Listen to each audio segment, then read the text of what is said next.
Estudiantes, muy buenas noches. En la noche de hoy vamos a hablar o vamos a hacer una aproximación más bien a la etiología del daño cerebral. Recordemos que en clases anteriores hablábamos de las funciones que tienen tanto el hemisferio izquierdo como el derecho y las funciones de los respectivos lóbulos, sin hablar ningún tipo de patología. Para nosotros como psicólogos es muy importante conocer qué son las alteraciones que se pueden presentar debido a múltiples causas. Entonces, cuando hablamos de etiología del daño cerebral, estamos haciendo referencia a la causa y alteración que se puede presentar en algunas funciones, bien sean cognitivas, motoras o de comunicación, debido a unas causas, bien sean internas o externas. Dentro de ese daño cerebral es importante reconocer nosotros como psicólogos los principales daños o etiologías que pueden presentarse a nivel motor, a nivel cognitivo, a nivel de procesos de aprendizaje. Básicamente estos daños o etiologías se dan en dos vías. La primera de ellas pueden ser adquiridas, es decir, que se deben por agentes externos, como por ejemplo accidentes de tránsito. Dentro de esas adquiridas encontramos entonces la clasificación de los traumatismos cráneoencefálicos o TCE, que es como comúnmente se conoce. Dentro de las enfermedades no adquiridas, encontramos entonces lo que tiene que ver los accidentes cerebrovasculares, las epilepsias, las infecciones que pueden darse por vías bacterianas o virus y también las enfermedades neurodegenerativas. Entonces, para profundizar un poco en el tema, vamos a iniciar con los traumatismos cráneoencefálicos o TCE. Es importante reconocer que dentro de estos traumatismos podemos clasificarlos o decir que se dividen de dos formas: traumatismos cráneoencefálicos abiertos, traumatismos cráneoencefálicos cerrados.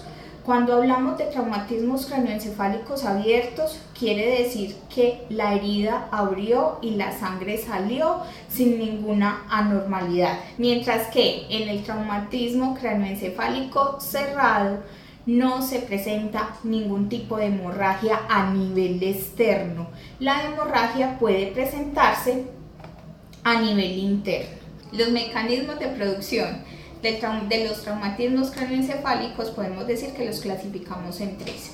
El primero tiene que ver el golpe, que es como ejemplo, nosotros vamos en una motocicleta, vamos a la máxima velocidad 100, 120 en una autopista principal y pisamos una mancha de aceite, perdemos el control del vehículo, caemos y es un golpe sencillo.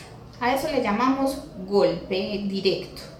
Pero la segunda tiene que ver con el contragolpe. Ese contragolpe tiene que ver que inicialmente se da un golpe hacia adelante y posteriormente un golpe hacia atrás. Es decir, que tenemos dos golpes en el mismo suceso. Y el tercero tiene que ver con la aceleración y desaceleración. Este tiene que ver con la fuerza y la velocidad con que se pueda recibir el impacto, que bien puede ser golpe o contragolpe. También es importante tener en cuenta que las principales afecciones que pueden darse a través de los traumatismos cráneoencefálicos tiene que ver con alteración o pérdida de la conciencia, desorientación, dificultades a nivel atencional, pérdida de memoria, puede ser espontánea, que en algunos casos en los accidentes, cuando uno entrevista a la persona accidentada, valga la redundancia, dicen: yo no me acuerdo de lo sucedido, yo recuerdo que salí de la casa pero no sé en qué momento me caí, solo hasta que desperté en el hospital y llevaba varias horas. Entonces a eso se le conoce también como pérdida de la memoria. En algunos casos el lenguaje se ve alterado, es decir, que no hay una cohesión, una coherencia, que puede ser momentánea. Y también las respuestas emocionales y conductuales se van a ver reflejadas. Todos estos síntomas pueden presentarse bien sean en traumatismos craneoencefálicos moderados, severos o graves. Lo que debemos de tener en cuenta es que según la gravedad del trauma va a ser la secuela a nivel de procesos cognitivos, de lenguaje y a nivel de respuestas emocionales. Es importante también resaltar que en Colombia la mayoría de los traumatismos craneoencefálicos se presentan debido a accidentes de tránsito, por lo general por excesos de velocidad. De ahí la importancia de respetar las normas de tránsito y, por ejemplo, de llevar el cinturón de seguridad, que muchas veces somos reacios a cumplir con esas normas, pero nos estamos evitando posteriores dolores de cabeza como una amnesia retrógrada o anterógrada, que es la dificultad de almacenar o evocar información anterior. Otra clasificación dentro de las etiologías del daño cerebral encontramos los accidentes cerebrovasculares o las ACVS. Los accidentes cerebrovasculares se deben a una alteración en la circulación de la sangre a nivel cerebral.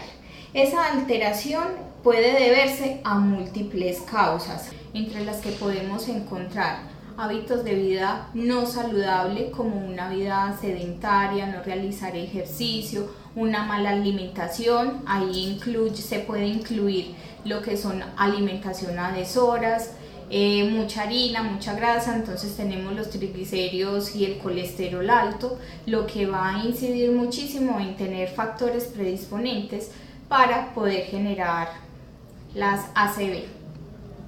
Es importante que tengamos en cuenta que no solo los hábitos de vida saludable van a incidir en dicha condición, sino que existe a nivel de estructura orgánica unas predisposiciones que pueden ayudar a que se presenten o no se presenten estos accidentes cerebrovasculares. Los más comunes que podemos encontrar son el hemorrágico y el isquémico. El hemorrágico tiene que ver con que a nivel interno, como su nombre lo indica, se presenta una hemorragia, bien sea por la vía venosa o bien sea por la vía arterial. Cuando hablamos por la vía arterial nos estamos haciendo referencia específicamente a las aneurismas, que las aneurismas consisten en una dilatación o inflamación de la vena o de la arteria. Por lo general, el común de los pacientes que han presentado aneurismas se dan en las arterias. A nivel de isquemia cerebral, que es la otra clasificación de los accidentes cerebrovasculares, hablamos entonces de la parte trombótica y embólica. Dentro del común denominador de nuestra cultura, para muchos es como si fueran sinónimos, pero debemos de tener una claridad. El trombo tiene que ver con un coágulo de sangre que se da en una zona específica del cuerpo. Puede darse en cualquier canal venoso o en cualquier parte de la arteria y se queda en ese punto. Mientras que el embólico también consiste en ese coágulo de sangre, pero puede viajar por todo el torrente sanguíneo. ¿Hasta dónde va a viajar? Hasta que el canal de la arteria o el canal de la vena se lo permita. Entonces esa es la diferencia entre lo trombótico y lo embólico. Recordemos que si se da a nivel cerebral, los compromisos o las alteraciones van a depender muchísimo de la zona en la que se dé y la recuperación va a depender muchísimo de la neuroplasticidad cerebral. Bueno chicos, esta es la introducción al tema de etiología del daño cerebral. En el próximo encuentro continuamos con demencias y epilepsias. Feliz noche.